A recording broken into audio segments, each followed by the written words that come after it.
कैसे हैं आप लोग। Thank you so much. जो मेरा लास्ट मैंने लॉन्ग केस आपके लिए किया, उसका पहला पार्ट मैंने कर दिया आप लोग के लिए अपलोड। तो इंशाल्लाह बाकी दो भी आपको मैं कर दूंगी। तो मुझे कुछ लोगों ने कमेंट्स किए हैं, मैं बहुत शुक्रगुजार हूँ उनकी कि आपने मुझे इतना अप्रिशिएट किया। और मुझे बिल्कुल मुझे है कि आप लोग बिल्कुल सही कहते हैं कि मुझे माइक्रोफोन इस्तेमाल करना चाहिए। मेरे पास माइक है, लेकिन मैं जो कैमरा इस्तेमाल करती हूँ ना, उसमें उसका पोर्ट नहीं है कि मैं कहाँ पर रखा हूँ। तो मैं बड़ी परेशान थी, फिर मैंने अपने भाई को दिखाया तो उसने ऑर्डर किया है कोई चीज़ उसमें लग जाएगी, तो इंशाल्लाह फिर माइक के साथ करूँगी। लेकिन अभी 3-4 मैं अपलोड कर चुकी हूँ, तो ज़ाहिर बात है कि वो अभी माइक मेरा वो चीज़ आई भी नहीं है। और 3-4 तो आपको ऐसे ही बर्दाश्त करने पड़ेंगे जिसमें आवाज़ मेरी साफ़ नहीं है। तो मैं इंशाल्लाह उसको आहिस्ता आहिस्ता बेहतर कर लूँगी। थैंक यू सो मच कि आपने फिर मुझे बताया इसके बारे में। आज जो है ना, मैं सोचा सबसे कॉमन जो लॉन्ग केस, जो जाहिर बात है कि अगर ना आए और बहुत आसान होता है उसमें फेल हो जाना, क्योंकि हम ना ध्यान नहीं देते वार्ड में। और इतने पेशेंट होते हैं हमारे पास CRD के। तो जब राउंड हो रहे होते हैं, मैं अपना याद करती हूँ कि जब राउंड हो रहा होता था, अगर हेपेटिक एन्सेफेलोपैथी का पेशेंट है तो वो तो उसके ऊपर हमने तो कोई मतलब उसको ट्रीट कर लिया। हमें पता है कि अगर हम सही ट्रीट कर लेंगे, अगर कोमा में आया उठ के बैठ जाएगा और ठीक हो जाएगा, और बस ना कुछ पढ़ा उसके बारे में ना कुछ। और प्रोफेसर भी उसके ऊपर ज़्यादा ध्यान नहीं देते, मतलब इतना पूछते नहीं हैं। जो रेयर डिजीज़ होती हैं उसके ऊपर सारी राउंड पे तवज्जो होती है और इन चीज़ों के ऊपर नहीं होती। उसका नतीजा आपको इस सूरत में भुगतना पड़ता है कि अगर ये केस आ जाए तो वो सबसे आसानी से जो है ना एग्जामिनर इसमें फेल कर रहा होता है, क्योंकि वाकई हम उस पर तवज्जो नहीं देते। ठीक है, तो क्रॉनिक लिवर डिजीज़ भरा पड़ा वार्ड में हमारे मुल्क में इतना कॉमन है। तो आप कोई आया पेशेंट CRD का, और जो है वो हेपेटिक एन्सेफेलोपैथी में आपने बहुत अच्छा ट्रीट कर लिया, लेकिन आपने उसको सही से पढ़ा नहीं, तो फिर क्या फ़ायदा है। ठीक है, तो आज मैंने सोचा CRD का आपके साथ डिस्कस कर लेती हूँ, लॉन्ग केस। ठीक है, तो वही आप पहले biodata, name, age, gender, marital status, occupation, education, residence, socio economic, ये सब चीज़ मैं हर दफ़ा फिर मैं रिपीट कर देती हूँ कि आपको इसी तरह से हिस्ट्री लेना आसानी हो। अब प्रेजेंटिंग कंप्लेंट्स के ऊपर आपने फोकस करना है ना, तो सबसे जो कॉमन है वो है फटीग। मतलब पेशेंट आपको बताते हैं ना उसकी बहुत कमज़ोरी हो रही है, बेइंतहा समझ में नहीं आता कि क्या हो रहा है। ठीक है, बहुत fatigue, weakness, nausea, poor appetite, malaise, jaundice, dark urine, light stools, itching, abdominal pain and bloating.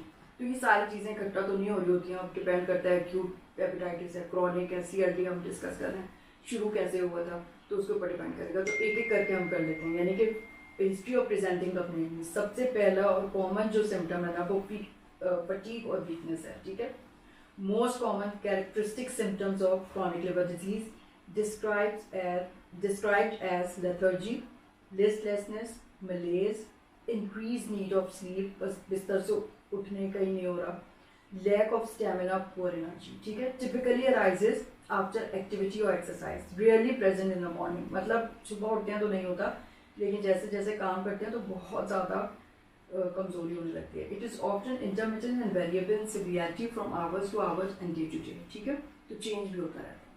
तो ये तो सबसे पहले आपने फटीग का पूछ लेना। Number 2, nausea. Nausea occurs with more severe liver disease, provoked by odors or eating fatty foods. Vomiting may occur, but rarely prominent or persistent. Poor appetite and weight loss commonly occurs in acute liver disease, and it is rare in chronic liver disease, except when cirrhosis is present and it is advanced. तो फिर हो रहा होगा। ठीक है, फिर होता है right upper quadrant discomfort or ache. Occurs in many liver diseases and is usually marked by tenderness over the liver area due to stretching of the Glaston's capsule. Severe pain is most typical of gallbladder disease, liver abscess, phenoclusive disease, and mostly with acute hepatitis. Acute hepatitis में तो फिर right upper abdominal pains आएगा, liver enlarge हो रहा है एकदम से, तो उसका कैप्सूल जो है वो स्ट्रेच होता है, उस वजह से बहुत तकलीफ होती है। Number 4, itching. Itching occurs in acute liver disease, appearing early in the obstructive jaundice from biliary obstruction or drug-induced cholestasis. Cholestasis का साइन होता है। ठीक है, बाइल एसिड्स जो हैं वो वहीं पे स्टैगर्ड हो गए हैं और नहीं एक्सक्रीट आउट हो सकता है। It occurs Later in hepatocellular disease, acute hepatitis, itching also occurs in chronic liver disease, typically from cholestasis, from primary biliary cirrhosis and sclerosing cholangitis, where it is the primary symptom before the onset of jaundice. पहले itching शुरू हो गई, फिर jaundice हुआ, but itching may be present in any liver disease, particularly when cirrhosis is present. तो cirrhosis में आपने बहुत सारे पेशेंट देखे होंगे, कोई itching पेन था, तकलीफ होती है. फिर number 5 है jaundice. It is the hallmark symptom of liver disease and most reliable marker of severity. Patients usually report darkening of urine before the onset of scleral icterus. पहले ही मतलब ये कि urine dark आने लगता है, फिर जो है वो sclera yellow होता है. Jaundice is not detectable with a blue ribbon level of 2.5 milligram per deciliter. तो 2.5 से अगर कम हो तो हमें नहीं दिखेगा. With severe cholestasis, there will be lightening of stool color with dysturia. Jaundice without dark urine indicate indirect, यानी कि unconjugated hyperbilirubinemia, जिसमें blue ribbon यूरिन में नहीं आ रहा होता है, ठीक है. And it is typical of hemolytic anemia, Gilbert syndrome, Crigler-Najjar syndrome. एक मैंने आपको मेरे ख्याल में शुरू में ही केस कराया था, उसमें बहुत अच्छा मैंने डायरेक्ट इनडायरेक्ट हाइपरबिलिरुबिnemia का डिफरेंस बता दिया था. आप अगर हो जाए तो दोबारा सुनिए. Past history, personal history, family history to assess risk factors of liver disease. अब जाहिर बात है कि risk factors आपको assess करने हैं, तो alcohol use पूछेंगे आप पेशेंट से, ठीक है, जरूर. केज क्वेश्चनर होता है, C से कट डाउन, यानी कि कभी आप पेशेंट से पूछें आपको ऐसा लगा कि आपको कम कर देना चाहिए शराब पीना, ठीक है, या फिर annoyed, यानी कि लोग आपके शराब पीने से अनॉयड हो जाते हैं क्या. फिर गिल्टी फीलिंग क्या आपको होती है कि आप इतना पी रहे हैं कि आपको गिल्ट हो कि ये मैं क्या कर रहा हूँ. या फिर ई से आई ओपनर. आई ओपनर का मतलब ये कि सुबह मतलब आप जितनी डिसोरिएंटेशन हो कि जब तक आप शराब ना पी लें, आँख ही ना खुले, आपकी कोई काम ही ना कर सकें. तो अगर इसमें से भी कोई भी अगर पॉजिटिव आंसर यानी पेशेंट कर रहे हैं तो इसका मतलब है अब्यूज़ है उसके साथ अल्कोहल का, ठीक है. तो ये 4 चीज़ें केज क्वेश्चनर कहते हैं इसको. Number 2, medications. मेडिकेशन अब कोई भी हो सकती है, हर्बल, होम्योपैथ, हकीम ने दी थी, whatever, birth control pills, over the counter medications, ठीक है. तो ये सब जो है लिवर डिजीज़ कर सकती हैं. Number 3, personal habits. Number 4, sexual activity, partners, homosexual relation, यानी कि ये जो है हेपेटाइटिस बी वायरस में बहुत ज़्यादा होता है, होमोसेक्सुअल रिलेशन से ट्रांसमिशन सेक्सुअल, और जो हेपेटाइटिस सी है उसका बहुत रेयर है.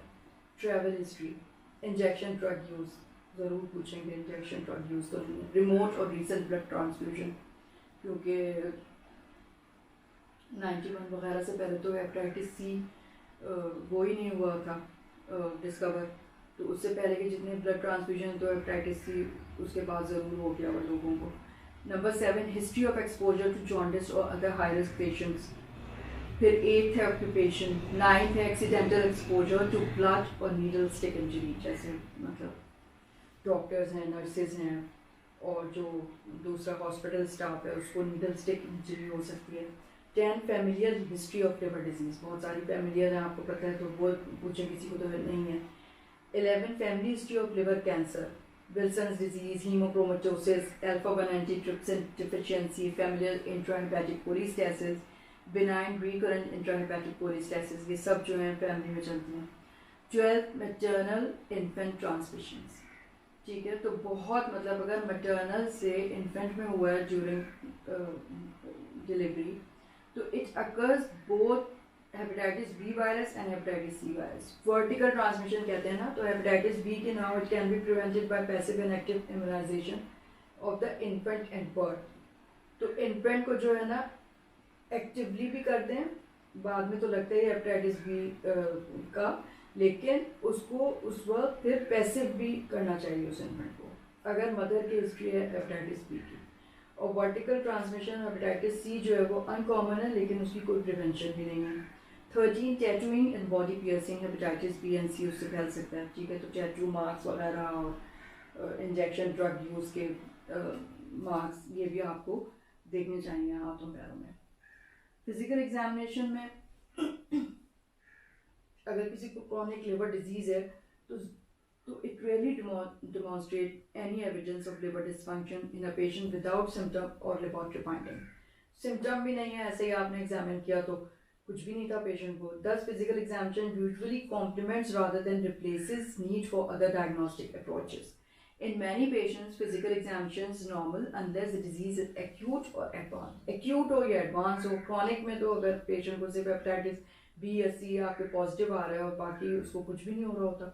Nevertheless, physical examination is important in that it can be first evidence for the presence of hepatic failure, portal hypertension, and liver decompensation. It may reveal specific diagnostic either in risk factors or associated disease or findings. तो science of liver disease आप देखना शुरू करें, आप क्या क्या चीज़ मिल सकती है आपको। एक टेरस यानी कि जॉन्डिस आप देख लें, स्क्लेरा में hepatomegaly, hepatic tenderness, splenomegaly, spider angioma, palmar erythema, gynaecomastia, caput medusae. Number 9, Dupuytren's contracture. 10, parotid enlargement. 11, enlarged supraclavicular node with Shaw's node. Number 12, periumbilical nodule, Sister Mary Joseph's nodule. 13, jugular venous distension. 14, right pleural effusion. 15, hyperpigmentation, chronic cholestatic disease, primary biliary cirrhosis, sclerosing cholangitis इन सब में हो सकता है। 16, xanthelasma xanthoma, primary biliary cirrhosis में आपको मिल रहे होते हैं। 17, slate grey pigmentation of skin, haemochromatosis में मिल सकता है। 18, mucocutaneous vasculitis with palpable purpura on lower extremities typical of cryoglobulinaemia of chronic hepatitis C और बी। ठीक है, तो इसमें ये मिल सकता है आपको। 19, Kayser of Fleischer rings on cornea and Wilson's disease मिल सकते हैं। 20, Dupuytren's contracture मिल सकते हैं। 23, parotid enlargement of alcoholic liver disease। 24, cachexia and wasting of hepatocellular carcinoma। 25, hepatic bruit and firm hepatomegaly of hepatocellular carcinoma। तो ये तो अब सारी चीज़ें आपको जो है ना एग्जामिनेशन में मिल सकती हैं। तो एग्जामिनेशन का क्या है, जब आप फिजिकल एग्जामिनेशन करें ना तो आप एक कोई हर एक का कोई हार्ड एंड फास्ट रूल नहीं है कि आपने कहाँ से शुरू करना है एग्जाम। अगर आप हाथ से शुरू करते हैं तो हाथ से ही शुरू करें, लेकिन उसी तरह से करें जैसे आप करते हैं। ठीक है, मैं ना आईज से शुरू करती हूँ, फेस में पहले देख लेती हूँ सब चीज़ें। अभी भी पेशेंट जब मेरे पास ओपीडी में आ रहे होते हैं तो मैं उनका पहले आईज देखती हूँ, फिर फेस, फिर उसके बाद नीचे आप यहाँ चाहें JVP हो, ये सारी चीज़ें देखी, फिर उसके बाद हैंड्स में जो है आप सारी चीज़ें नेल से आप देखनी शुरू करेंगे करके। ठीक है, तो जो लिवर डिजीज की हैं वो आपने आपके जहन में होनी चाहिए ना, ताकि आप उसको फिर ढूंढने की कोशिश करेंगे कोई चीज़ ऐसी है तो नहीं। तो इससे फिर कोई आपको ये नहीं कहेगा आपने यहाँ से क्यों शुरू किया, वहाँ से क्यों शुरू किया। हर डॉक्टर का अलग होता है मेथड, तो लेकिन चीज़ें आपने सारी देखनी है, आपके जहन में होनी चाहिए। तो जो भी आप अभी से आप ये डेवलप कर लें अपनी हैबिट कि जिस तरह से आप शुरू करते हैं ना उसी तरह से हर पेशेंट में आप करें, तो फिर आपको कोई मुश्किल नहीं होगी। ठीक है, साइंस अब क्या क्या मिल सकते हैं आपको लिवर डिजीज के एडवांस अगर हो गई है। मसल वेस्टिंग मिल सकती है। नंबर 2, एसाइटिस मिल सकता है। नंबर 3, एडिमा मिल सकता है। नंबर 4, डायलेटेड एब्डोमिनल वेन्स मिल सकती हैं। नंबर 5, फीटर हेपेटिकस आपको आ सकती है। नंबर 6, एस्टेरेक्सिस ट्रेमर्स हो सकते हैं। नंबर 7, मेंटल कंफ्यूजन, स्टूपर और coma. Number 8, gynaecomastia. Number 9, testicular atrophy. Number 10, loss of male pattern, hair distribution. ठीक है, तो ये सारी चीज़ें। अब एग्जामिनेशन आपने सारे सिस्टम्स के करने हैं बारी बारी। ठीक है, तो आप रेस्पिरेटरी सिस्टम से शुरू कर लें और जो भी आपको पहले देखना है तो आप फुट एंड में आपने खड़े होना है। पहले आपने इंस्पेक्शन कर लेनी है। ठीक है, focus on symmetry of movements and shape of the chest देख लिया आपने। फिर आपने पहले देख लिया राइट साइड पे आ गया आप, ट्रेकियल पोजीशन, चेस्ट एक्सपेंशन, मतलब एपेक्स बीट, ये सब में आपने करनी है। Percussion, dullness indicative of pleural effusion. ठीक है, या जो भी मिल रहा है आपको, अगर रेस्पिरेटरी केस है तो उसमें आपको science of emphysema, hyper resonance वगैरह भी मिल सकती है। ऑस्कल्टेशन आपने की तो उसमें आपको क्या मिल रहा है चेस्ट में। ठीक है, हो सकता है कि प्लूरल रिफ्यूजन हो उसको एसाइटिस के साथ, तो आपको डिक्रीज ब्रेथ साउंड्स मिल सकते हैं। ठीक है, फिर हेपेटोपल्मोनरी सिंड्रोम में जो है ना एक रेस्पिरेटरी चीज़ होती है जो आपको मिल सक रही होती है। Trial of liver disease, hypoxaemia and pulmonary arteriovenous shunting की वजह से प्लेचिपनिया हो रहा होता है। Platypnoea and orthodeoxia, it represents shortness of breath and oxygen desaturation that occurs paradoxically upon assuming an upright position. मतलब रेस्पिरेटरी डिसऑर्डर्स में तो ये होता है ना कि पेशेंट लेट नहीं पा रहा, कार्डियक फेलियर में पेशेंट लेट नहीं पा रहा, उठ के वो बैठ जाता है, ठीक है।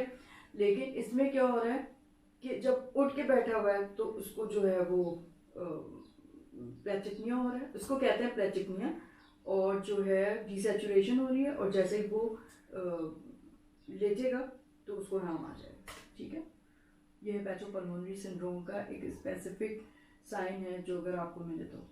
एब्डोमिनल एग्जामिनेशन है बहुत गौर से आपने करना है। इंस्पेक्शन में आपने पहले फुट एंड पे खड़े होकर देख लिया, उसकी सिमेट्री देख लिया, हो सकता है कि पेशेंट को एसाइटिस हो या कुछ भी एक तरफ मतलब लिवर बहुत एनलार्ज है, नोड्यूलर है, व्हाटएवर, तो दूर से एसिमेट्री भी आपको मिल सकती है। Examine when patient in the supine position should be noted whether there is a paradoxical movement of the abdomen, inward motion during inspiration. Inspiration में तो outward होनी चाहिए ना, तो inward अगर हो रही है तो paradoxical movement, a sign of diaphragmatic weakness. Inspect for any asymmetry, prominent veins अगर umbilicus से वो radiate कर रही है तो उसे कैपिक में juicy कहते हैं, collateral veins radiating from the umbilicus, any bruising, ascites and edema, ठीक है। Palpation में for tenderness of visceromegaly देखेंगे आप, hepatomegaly assess the liver size by palpation, percussion. Careful examination, assessment of the liver edges may demonstrate unusual firmness, irregularity or frank nodules, ठीक है। splenomegaly के लिए भी देखें। Percussion, any fluid thrill और shifting dullness हो तो नहीं अगर पेशेंट को ascites है। Auscultation for gut sounds, hepatic fluid, ये देख सकते हैं आप, ठीक है। अब ना कैसे आप एबनॉर्मल लिवर फंक्शन के जो टेस्ट हैं उसको कैसे एवॉल्यूएट करेंगे। अगर सस्पेक्टेड लिवर डिजीज है और एबनॉर्मल लिवर टेस्ट आ रहे हैं तो आप इसमें दो में डिवाइड करते हैं। एक्यूट लेस देन 6 मंथ्स अगर ड्यूरेशन है तो एक्यूट कहेंगे, क्रॉनिक अगर मोर देन 6 मंथ्स है। तो पहले एक्यूट का देख लेते हैं। Acute less than 6 months duration का अगर सस्पेक्टेड लिवर डिजीज है तो Here's what I found. ये मैं जो बोल रही हूँ वो पता नहीं उसमें हैरिसन में तलाश कर करके ये जो है ना सीरी बोले जा रही है। चलो अच्छा, इसमें दो में डिवाइड कर लें, मतलब जो आप टेस्ट करा रहे हैं उसमें हेपेटिक पैटर्न आ रहा है या कोलिस्टैटिक पैटर्न आ रहा है एक्यूट में, ठीक है। हेपेटिक पैटर्न में क्या होगा, ALT बहुत ज़्यादा बढ़ा हुआ होगा, ठीक है। और मिक्स में क्या होगा, ALT थोड़ा बढ़ा हुआ है, अल्कलाइन फॉस्फेटेज भी बढ़ा हुआ है। हेपेटिक पैटर्न इतना ज़्यादा नहीं है, ठीक है। जो चीज़ बढ़ी हुई है वो ALT ज़्यादा है और अल्कलाइन फॉस्फेटेज इतना ज़्यादा बढ़ा हुआ नहीं है लेकिन बढ़ा हुआ है। कोलिस्टैटिक में क्या होगा, अल्कलाइन फॉस्फेटेज बहुत ज़्यादा बढ़ा हुआ होगा और GGT बहुत ज़्यादा बढ़ा हुआ होगा, ALT इतना ज़्यादा बढ़ा हुआ नहीं होगा लेकिन बढ़ा हुआ होगा, ठीक है। तो इससे आपने डिवाइड कर लिया कि हेपेटिक या मिक्सड है या कोलिस्टैटिक है। अब हेपेटिक अगर पैटर्न आया कि ALT बहुत ज़्यादा बढ़ा हुआ है और अल्कलाइन फॉस्फेटेज जो है वो कम बढ़ा हुआ है, तो डायग्नोस्टिक इवैल्यूएशन कैसे करेंगे आप। एक्यूट लिवर डिजीज के लिए आप इवैल्यूएट करेंगे ना, तो anti-HAV hepatitis A virus IgM कराएंगे आप, हेपेटाइटिस B सर्फेस एंटीजन कराएंगे, anti-HBC IgM कराएंगे, anti-HCV कराएंगे, ANA ASMA मोनो और सेरुलोप्लाज्मिन एल्कोहल हिस्ट्री लेंगे, ड्रग हिस्ट्री लेंगे, ठीक है। और अगर जो है कोलिस्टैटिक पैटर्न आ गया कि अल्कलाइन फॉस्फेटेज और GGT बहुत ज़्यादा बढ़े हुए ALT से, तो फिर आपको क्या करना होगा। अब इसमें जो हेपेटाइटिस A वायरस और ये तो नहीं कराएंगे ना एक्यूट वालों के लिए, तो आप क्या कराएंगे, AMA ड्रग हिस्ट्री लेंगे, अल्ट्रासाउंड MRI कराएंगे, MRCP ERCP कराएंगे। तो इसमें आपका कितना डिफरेंट हो गया। अब इन दोनों में liver biopsy in acute liver disease reserved for patients in whom the diagnosis remains unclear despite medical evaluation। अब ये सब करा लिया आपने फिर भी नहीं, तो फिर आप लिवर बायोप्सी कर सकते हैं। अब क्रॉनिक को देख लें। क्रॉनिक लिवर डिजीज यानी कि मोर देन 6 मंथ ड्यूरेशन हो गया, तो हेपेटिक अगर पैटर्न आ रहा है आप देखेंगे हेपेटिक पैटर्न है या कोलिस्टैटिक पैटर्न है। हेपेटिक पैटर्न में ALT बहुत ज़्यादा बढ़ा हुआ है, उसके मुकाबले में एल्कलाइन फॉस्फेटेज इतना ज़्यादा बढ़ा हुआ नहीं है, लेकिन कोलिस्टैटिक पैटर्न वो होगा जिसमें एल्कलाइन फॉस्फेटेज बहुत ज़्यादा बढ़ा हुआ है, जीजीटी बहुत ज़्यादा बढ़ा हुआ है, एएलटी कम बढ़ा हुआ है लेकिन कम है। तो डायग्नोस्टिक एवालुएशन में हेपेटिक पैटर्न अगर आपके आ रहे हैं ना, तो आप क्या क्या करेंगे? Hepatitis B surface antigen, hepatitis C virus, iron saturation, ferritin, caeruloplasmin, alpha 1 antitrypsin, ANA, ASMA, ultrasound, alcohol history, ठीक है, ये लेंगे। अगर कोलिस्टैटिक यानी कि अल्कलाइन फॉस्फेटेज और जीजीटी ज़्यादा बढ़े हुए आ रहे हैं अल्कलाइन फॉस्फेटेज एएलटी से, तो आप क्या करेंगे? ड्रग हिस्ट्री लेंगे, एएमए कराएंगे, पीएन का ultrasound, MRCP, ERCP, liver biopsy in chronic liver disease often valuable for diagnosis as well as staging and grading of liver disease। अभी तो है डायग्नोसिस के लिए हम नहीं इतना कर रहे होते हैं, हम स्टेज और ग्रेड देखने के लिए कर रहे होते हैं बायोप्सी, ठीक है। तो ये चार्ट है, मैं आपके देख लीजिए, बहुत अच्छा चार्ट है।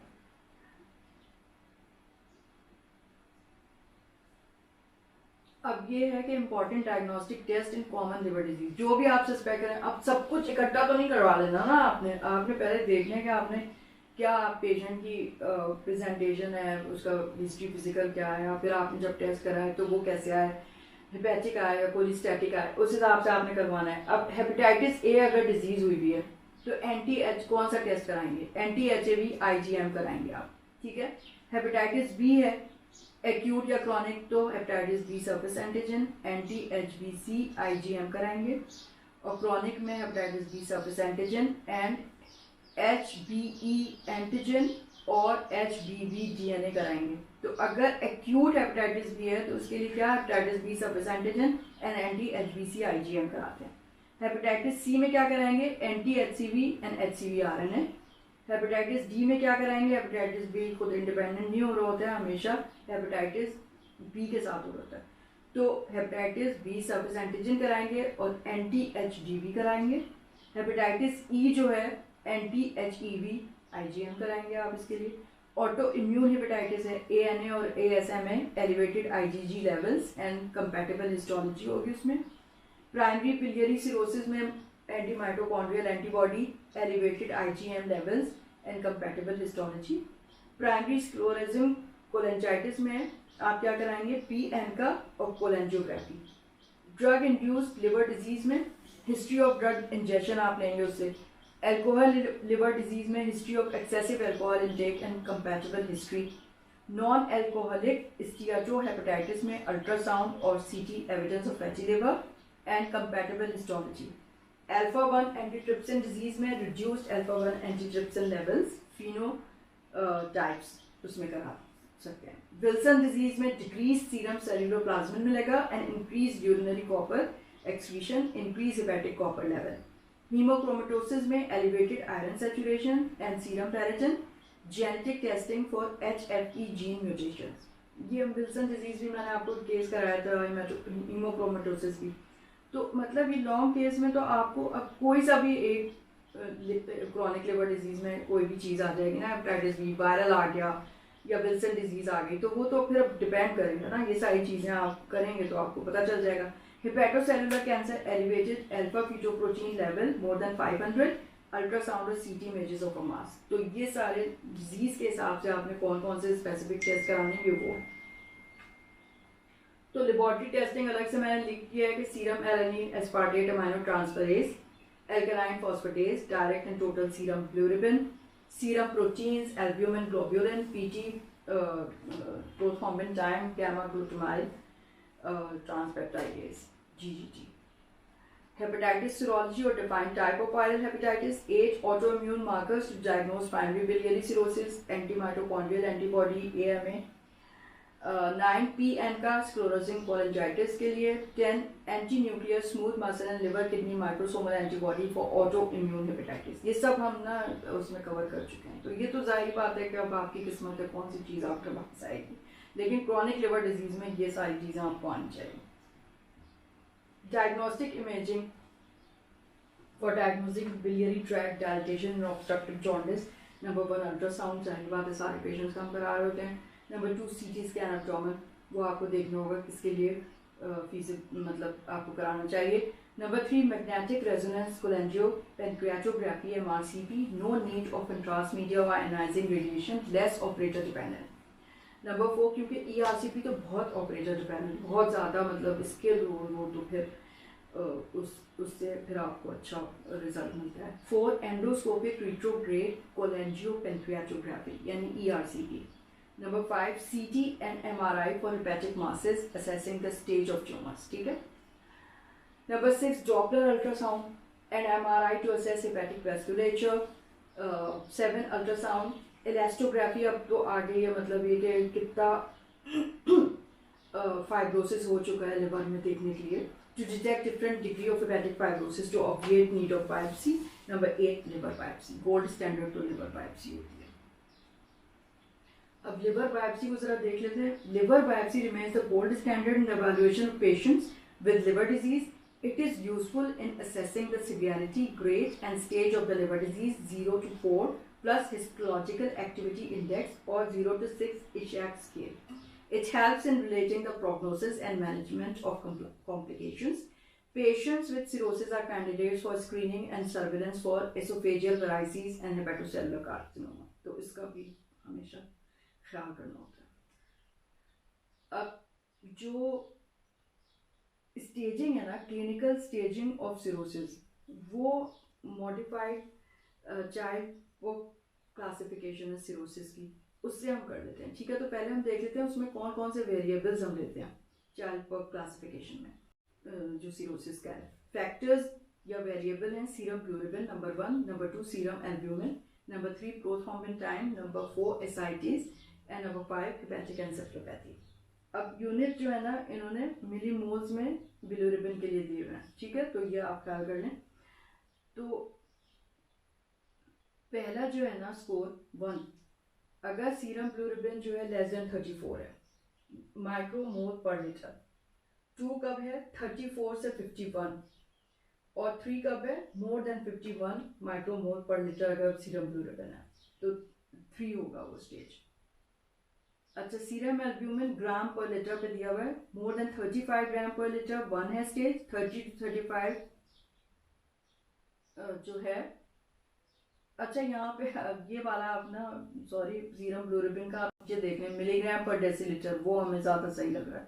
मिलीग्राम पर डेसीलीटर में पहला वाला देखिए ब्लूरिबिन लेस देन 2 अगर है, ठीक है, तो 1 लेंगे आप उसको. 2 to 3 है तो 2 लेंगे, मोर देन 3 है तो 3 लेंगे. ठीक है. सीरम एल्ब्यूमिन ग्राम पर लीटर जो है 3.5 ग्राम से अगर ज़्यादा है तो 1, और 3 to 3.5 से है तो 2, और मोर देन 3 और लेस देन 3 है अगर, तो फिर 3 हुआ stage. Prothrombin time seconds prolong 0 to 4 seconds prolong है अगर तो 1, 4 to 6 है तो 2, और मोर देन 6 सेकेंड्स है तो 6. ठीक है. INR less than 1.7 stage, 1.7 to 2.3 second stage, और मोर देन 2.3 प्रोलॉन्ग आ रहा है INR तो थर्ड स्टेज. एसाइटीज नहीं है अगर तो 1, इजीली कंट्रोल मतलब है लेकिन आप दवाई में दे रहे हैं तो उससे कंट्रोल हो रहा है तो 2, और पुअरली कंट्रोल नहीं कंट्रोल हो रहा तो 3. हेपेटिक एन्सेफलोपैथी स्टेज 1 पे नन, 2 पे मिनिमल और 3 पे एडवांस. ठीक है, तो इसके ऊपर कैलकुलेट कर लेते हैं हम स्कोर को. अगर क्लिनिकल स्टेजिंग आप सिरोसिस के आप इस पे कैसे करते हैं, इट इज मॉडिफाइड चाइल्ड पर्क classification scoring system of 5 to 15. Child पर्क क्लास ए अगर स्कोर 5 to 6 आ रहा है, it is consistent with compensated cirrhosis. Child पर्क क्लास बी स्कोर 7 to 9 होता है, और चाइल्ड पर्क क्लास सी स्कोर 10 to 15 होता है. It is reliable predictor of survival and risk of complications and indication for liver transplantation class B. ठीक है. MELD score भी होता है. अब चाइल्ड पर्क score has been replaced by the model for end stage liver disease. MELD score for assessing the need for liver transplantation. It is calculated by using 3 non-invasive variables. पहला है PTINR, दूसरा है serum ब्लूरिबिन और तीसरा है serum creatinine. ठीक है, तो ये जो है फिर आपका हो गया. ओवरऑल मैंने आपको बता दिया अगर आपका लॉन्ग केस आ रहा है तो ये सारी चीज़ें आपको करनी चाहिए। अब जाहिर बात है अगर आपका वायरल आ गया, वायरल हेपेटाइटिस अगर आपका है, तो पूरा आपका हेपेटाइटिस बी, हेपेटाइटिस सी, उसका ट्रीटमेंट, उसका ये, उसका वो, हर चीज़ आपको आनी चाहिए। ठीक है, ये तो एक ओवरऑल आपको मैंने बता दिया CLD का। और मतलब ये कि अगर यंग पेशेंट आ गया है, उसको जॉन्डिस हुआ है और फैमिली हिस्ट्री है, तो आप विल्सन्स डिजीज़ के ऊपर वो करें। ठीक है, तो इंशाल्लाह मतलब ये कि अब जाहिर बात है, अब ये तो नहीं ना। दूसरी एक बहुत मुझे आपसे ज़रूरी चीज़ मैंने पहले भी कई दफ़ा बताई है, फिर मैं आपको बता दूं कि देखिए, हमेशा केस ना प्रेजेंट किया कीजिए। ठीक है, आपका जब राउंड हो रहा है, ठीक है, आप अपने हाउस ऑफिसर से भी करवाएं, लेकिन आप खुद भी करें, खुद करें प्रेजेंट। जब भी आपको मौका मिले, आपको सेमिनार में या कहीं पे भी, आप वहाँ पे अपना केस पे करें, प्रेजेंट करवाएं, डिफेंड करें जो भी डायग्नोसिस है आपकी। क्योंकि ये तो मतलब ये कि फिर शेयर चेंजेस होती हैं ना, इससे आपकी कॉन्फिडेंस और ये सब बिल्डअप होता है, कोई एक दिन में तो नहीं आता। अब अगर आप बचते रहेंगे कि मुझे प्रेजेंट ना करना पड़े, तो बिला आखिर क्या आप सिर्फ लॉन्ग केस जब आपका ग्रैंड वाइवा हो रहा होगा उसमें पहली दफ़ा प्रेजेंट करेंगे? मतलब आप खुद सोचें आप कहाँ होंगे उस वक्त अगर आप करते ही नहीं है प्रेजेंट। और फिर जो भी आपके हॉस्पिटल में जो मीटिंग्स हो रही होती है, हमारे ज़माने में होती थी आरब ऑडिटोरियम में हफ्ते में एक दफ़ा, तो बहुत अच्छा होता है। मेरे हाल में तो सब जगह ही होती होगी। तो आप जो है ना केस प्रिपेयर किया करें, प्रेजेंट किया करें, इससे बहुत कॉन्फिडेंस भी आता है। पढ़ना भी पड़ता है, ज़ाहिर है प्रोफेसर कोई भी सवाल कर लेगा तो आप जाहिर बात है बहुत अच्छे से तैयार होके जाते हैं ना, फिर पढ़ाई करते हैं, आप सीरियस होते हैं। तो ये चीज़ तो बहुत ज़रूरी है, इसको अपना एक हैबिट बनाइए आप, तो कोई आपको मसला नहीं होगा भाई। जब आप चाहेंगे आराम से आप कर लेंगे प्रेजेंट, ये तो आप करते ही रहते थे, उसमें कौन सी ऐसी बड़ी बात है कि केस प्रेजेंट करना है। ठीक है, तो फिर हैबत इस तरह से आपके ख़त्म हो जानी चाहिए। ऐसे हैबत कभी इम्तिहान की ख़त्म नहीं होती, लेकिन बहरहाल आपको कॉन्फिडेंस तो हो ना, आपको इतनी ये तो पता हो कि आपको कोई ऐसी चीज़ नहीं है प्रेजेंट करना हो। फिर एग्जामिनेशन का जैसे मैंने बताया कि आप अपने आप को तैयार कर लें कि आपने किस मेथड से करना है, जो भी है आपका, दूसरों के ऊपर ना चले। आप अपना एड बनाइए कि मैंने आई से शुरू करना है या मैंने हैंड से शुरू करना है या मैंने क्या चीज़ पहले देखनी है, और वो ही उसी पैटर्न में आप देखते रहें, तो कभी आप कोई चीज़ भी मिस नहीं करेंगे। ठीक है, तो ये मुझे बताना था। और ये बहुत ज़रूरी है कि आप जो है ना पूरा केस आप पढ़ा करें। रोज़ आना जो आप राउंड करते हैं, रोज़ जाके मॉर्निंग राउंड में देखें कि कल आप जब चले गए थे उसके बाद पेशेंट के साथ क्या हुआ है, उसकी कौन कौन सी रिपोर्ट जो है वो जो आप समझ रहे थे जो चीज़, अब वो सब नेगेटिव आ गई है, तो अब आपको क्या सोचना है, आप डिफरेंशियल आपकी कहाँ जा रही है। तो ये सारी चीज़ें जो जब तक आप पेशेंट को डीपली आप स्टडी नहीं करेंगे ना, तो आपको नहीं आएगा। ठीक है, कोई ऐसी चीज़ नहीं कि बस फलानी किताब बता दें और ये वाली किताब बता दें आसान, उसमें से मैंने MCQ कर लिया, उसमें से ये कर लिया, तो ऐसे तो कोई भी पास नहीं हो सकता सिर्फ जंप मार के। जो मतलब उसका तरीका है ना, ख्वार हो के उसी से इंसान पास होता है। बीच में आप कोई शॉर्टकट लेके नहीं पास हो सकते। ठीक है, तो जो चीज़ आपके ऊपर गुजर रही है, यानी कि नाइट देखें कितना टेंशन होता है हमें कि सुबह तक हमने डायग्नोसिस बनानी है, प्रोफेसर आके राउंड करेगा तो कितनी हमें होती है। तो अगर हम नाइट ना करें तो ये चीज़ तो फिर नहीं आएगी हमें कि हमने कितना उसके लिए मेहनत की थी, जाग जाग के हमने जो है वो टेस्ट भेजे थे, फिर वो नेगेटिव आए थे, फिर हमने कहा नहीं अब कुछ और सोचते हैं, फिर हम ये टेस्ट करते हैं। तो ये चीज़ फिर उस तरह से आती है ना, तो ये ऐसे तो नहीं आएगी कि अगर आपने नाइट नहीं किया आप जो है वो ये सब चीज़ तो फिर नहीं आएगी आपको उस तरह से। ठीक है, तो जो लोग जिन्होंने रेजिडेंसी अभी शुरू की है उनके लिए मैं कह रही हूँ कि आप शुरू से अपनी आदतें सही करें। जो ख़त्म कर चुके हैं आप उनको कुछ नहीं कहा जा सकता, लेकिन भाई आप जाते रहें जब तक आप पास ना हो। अगर आपकी जॉब वहाँ पे नहीं है, आप गवर्नमेंट की जॉब नहीं है, आप जाते रहें और अपना अटेंड करते रहें। ठीक है, मैं भी इसी तरह से, अगर आप छोड़ देंगे तो भाई बहुत बहुत सब पूछ जाता है। ठीक है, और राइट इंशाल्लाह पास हो जाएंगे। Okay, thank you so much. खुदा हाफिज़।